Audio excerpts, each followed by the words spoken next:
Alright, what's going on, guys? It's your boy Zilchi, and welcome back to another solo leveling Arise video. In today's video, we're going to be taking a look at new Esil that just came out. I'm going to talk about, is she worth summoning? Is it worth for you to put resource into her?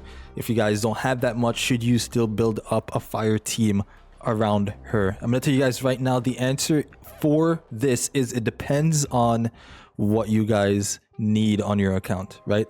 We're going to talk about why she's actually a very good unit to go for, but also one that you can skip, right? So we'll talk about that. So if you guys do enjoy this video, hit that like button, comment, share, and subscribe. We're gonna hop right into this. So if we go right over here, you can see we do have the new Esil in the game here.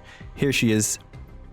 Absolutely amazing design. I'm not gonna lie, very good. One of my favorite designs in the game right now, right?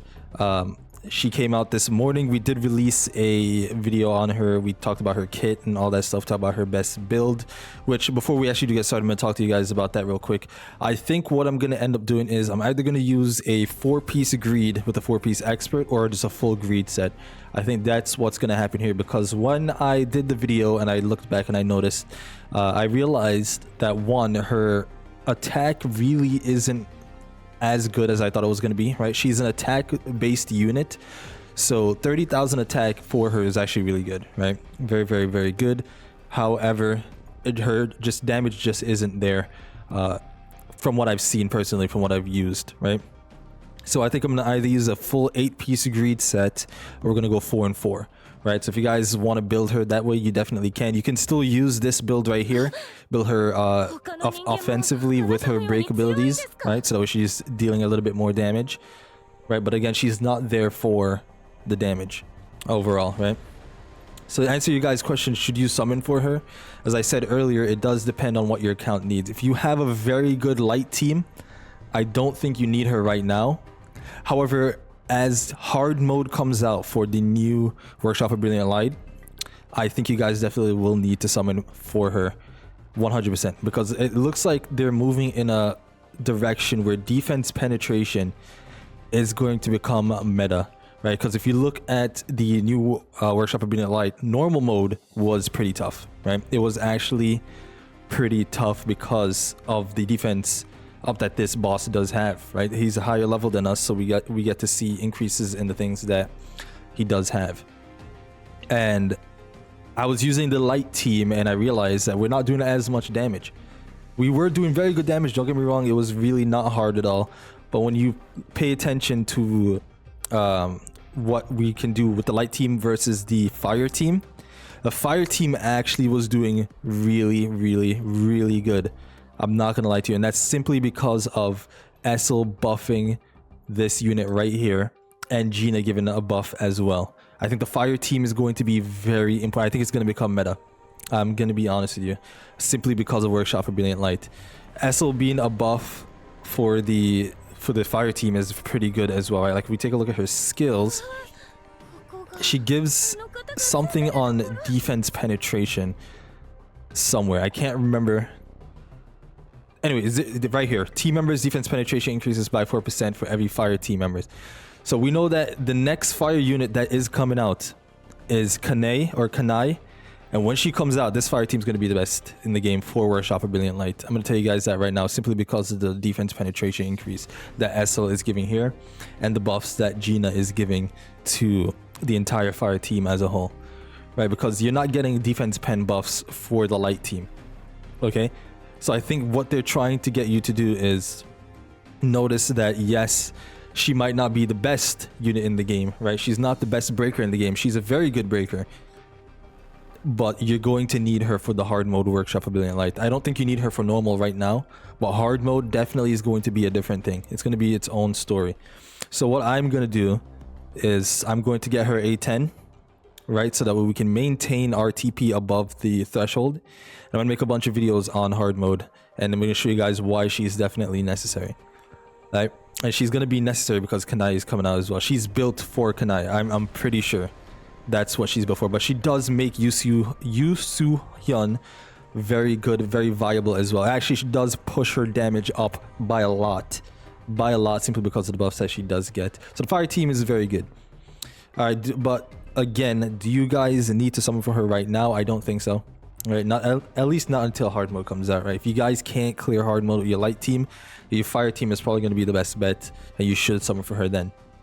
I think that's when that really is what it comes down to, is if you guys do need her. She breaks a lot faster than Emma does. However, it's not that much of a difference.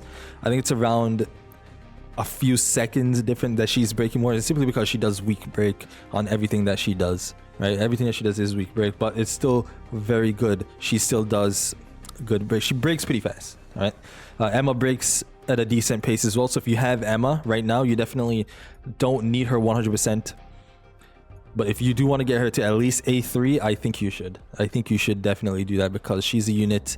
Again, I think that's going to be necessary for the new hard mode workshop of Brilliant Light. Even this one that we have normal mode, which was pretty intense. I think I'm going to say intense for free-to-play players. It's pretty mid-tier difficulty for the pay-to-wins. I couldn't figure out the word I was trying to say right there. But that's pretty much the answer to the question, should you summon for her, is if you need her. Right? If you do need her, I think you should go for it. If you have Emma, you don't need to summon for her right now.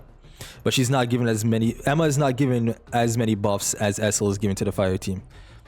So I think the fire team will become the best team in the game because of the defense penetration buff that Esil gets or gives. But if you don't summon for her, then the light team is still the best in the game to clear the workshop of Brilliant Light, right? I don't think if you're a whale, you're not going to struggle. I'm going to be honest with you. If you have all these units up here, A10, you're going to be clearing that with ease, right? Normal mode is difficult, but it's not too difficult to the point to say that hard mode is going to be blowing it out the waters. I do think it will blow it out the waters for the free-to-play players, because, again, the free-to-play players only have a certain team that they can use, right? Because they're not summoning for every single unit like we do, right? They're not summoning for an A10 Thomas. Well, they did summon for an A10 Thomas, but they're not going to have an A10 Esil, A10 Yusu Hyun, right? Because they skip these units because we tell them not to if you're free to play. However, I do think if you are free to play, you at least want to have most of these unit A3 plus at this point in the game. The difficulty is rising, the TP is increasing, the TP requirement is increasing, and I think you're getting to a point where you're just not going to be doing enough damage after a certain point. So I think every unit that comes out, you want to get to a certain point if possible. If not, save your resources for the next unit, because these units always come back to this banner right here.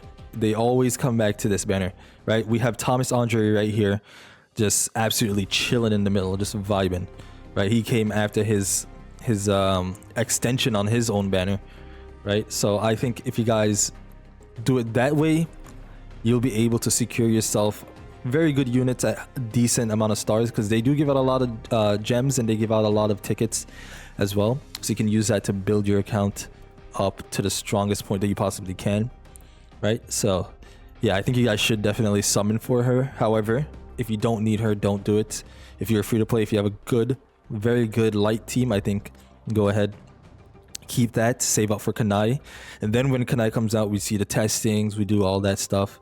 You can go back and be like, okay, hold on, maybe I should go ahead and summon for Esil, because I think she's going to be out like another day or so, right? So we'll see how that works. But I think as well, like I said earlier, 3-star minimum is where you want to go. If you do decide to summon, go in, get that 3-star, and then you're good.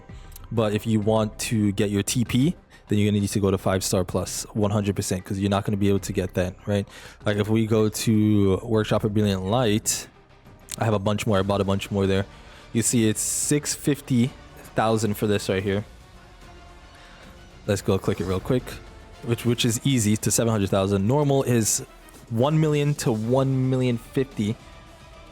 And then I'm pretty sure easy or hard mode is going to be from there to, because I think easy mode was what, to 700,000. That's 300,000 increase. So I don't know what they're going to do, right? I think I can't even speak. Hard mode will be probably 1.1 million to 1.2 or 1.250, right?